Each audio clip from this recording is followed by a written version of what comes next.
This week marks 20 years since the U.S.-led invasion of Iraq. And at the time, Washington and Britain said the invasion was necessary because Iraqi leader Saddam Hussein planned imminent use of weapons of mass destruction. But that allegation proved to be false. After the regime was toppled, loyalists began an insurgency which led to a civil war and later the rise of ISIS. The exact death toll of Iraqis is unknown, but well over 1 million people are believed to have died since 2003, and Iraq has still not fully recovered.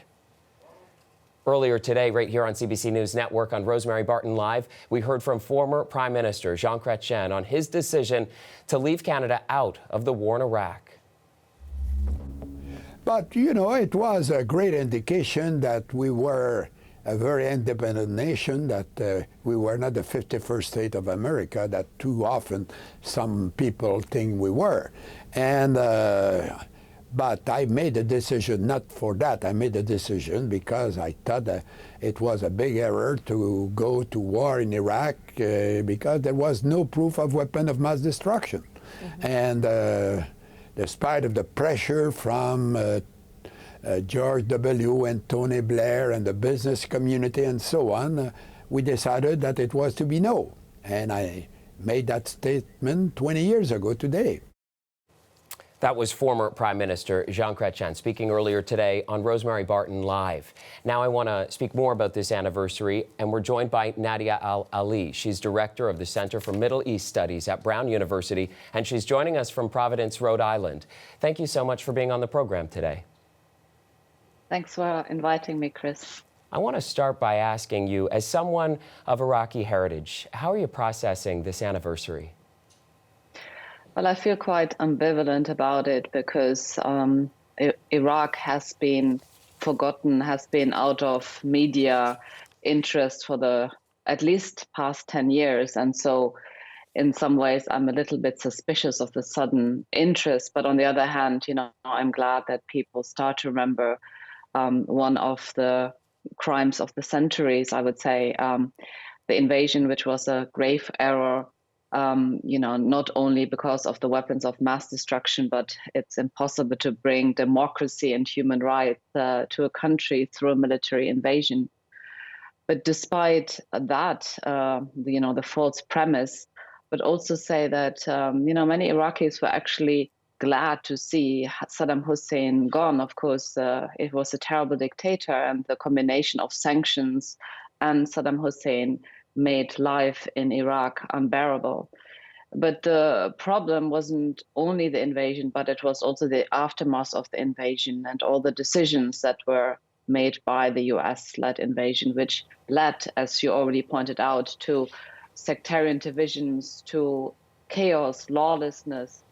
And I have particularly been concerned about the specific effects of the invasion occupation on women in Iraq, who to my mind have been the biggest losers, despite this rhetoric of liberating Iraqi women.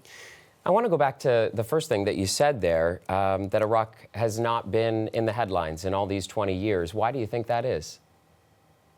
Well, I think that's unfortunately how the media works. I mean, there are so many other wars, of course. There has been Syria, there has been the so-called Arab Spring and Afghanistan. But you know, those of us who are following closely events in Iraq, I mean, there has been ongoing violence. There has also been protest movements against the government. We have come full circle because the current government is, again, authoritarian, is corrupt. But there is a new generation of Iraqis who are trying to really think of a different way of envisioning the country in a way that is not divided along sectarian lines and that is not governed by an authoritarian elite. Now, the U.S. and the U.K. had called this Operation Iraqi Freedom, and we know that presidents from both of those countries had also said that this was all about democracy and liberating women. You already mentioned that you felt like women have been among the biggest losers since all of this. Absolutely. Can you expand how, as people look back on the war, how they're feeling about, you know, how it all started? Well, I mean, despite the fact that Iraq was governed by a dictatorship, I mean, women in Iraq were amongst the most educated in the region. They were part of the labor force. They were pretty much able to move about freely. And in the aftermath of the invasion, you had this mushrooming of gender-based violence. You had a militia who were trying to control women's dress codes, women's mobility.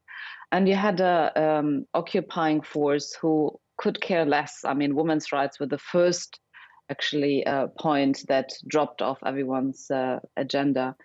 And many parents, especially during the height of the sectarian violence, felt unable to send their girls or daughters to school or to university because they were just too worried about them. I mean, now the situation has shifted. I mean, after 20 years, I think it's important to not only paint a grim picture. I mean, Iraq has come a long way, but the country is still very far from having recovered, and especially when it comes to infrastructure, when it comes to employment, when it comes to a general sense of security, there is still there's still a long way to go.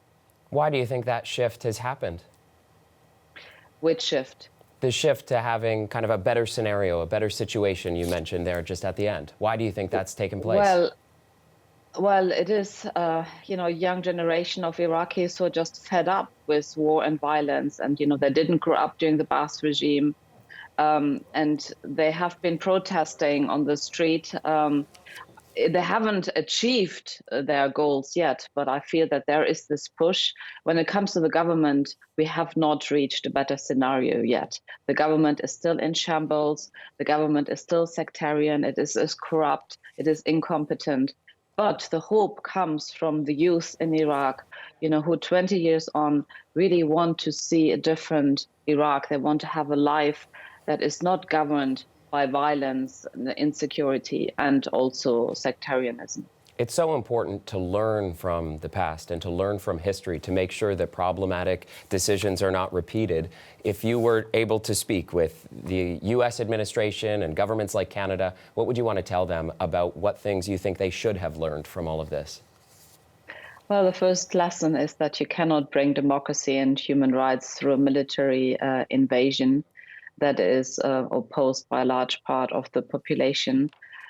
Secondly, listen to people who actually have an insight into the country, because, as I said, even in the aftermath of the invasion, things didn't have to go as badly as they went.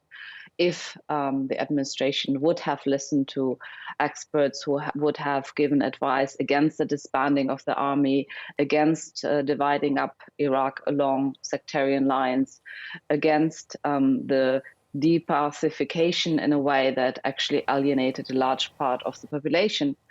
So, I mean, there are people who would have helped to advise. But the first lesson, I think, is that, democracy and human rights, as we also saw in the case of Afghanistan, is not achieved through a military invasion.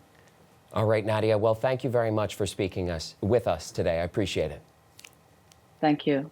Nadje Al-Ali is director of the Center for Middle East Studies at Brown University, and we reached her in Providence.